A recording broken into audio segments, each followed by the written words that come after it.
So, at some point you might find me writing on your paper that your pronoun antecedent is not clear.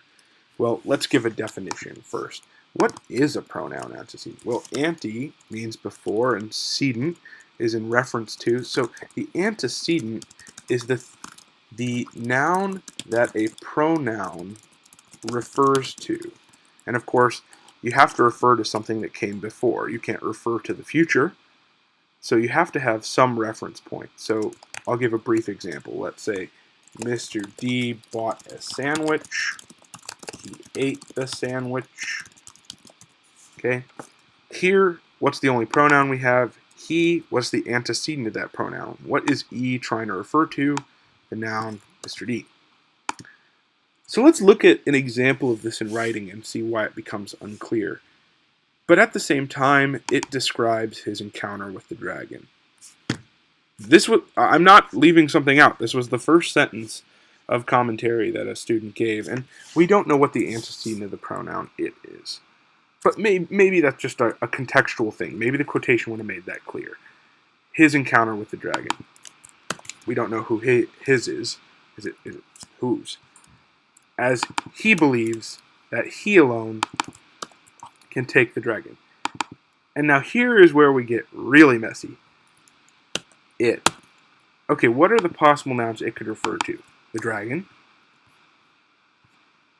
or his encounter with the dragon. So does the dragon show Beowulf's identity as unique, or does his encounter with the dragon show Beowulf's identity as unique? It's unclear, because the antecedent of the pronoun is unclear. So let's clear that up in this example down here, where I didn't change this because maybe that's fixable by context, but let's fix it now. Let's say, what's a good example, or what's a good constant thing to be putting in here? The poet. Because we say the poet because we don't know who wrote Beowulf, but for simplicity's sake, let's say he describes his encounter with the dragon. Oh, whose? Beowulf's encounter with the dragon. As he believes that he alone can take the dragon. I'm not even sure what that sentence has to do with this, so I'm going to take it out. And here's where we get to fixing this pronoun it.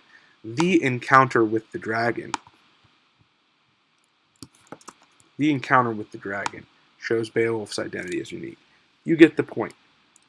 If your pronoun usage is too high, the antecedent will eventually stop being clear.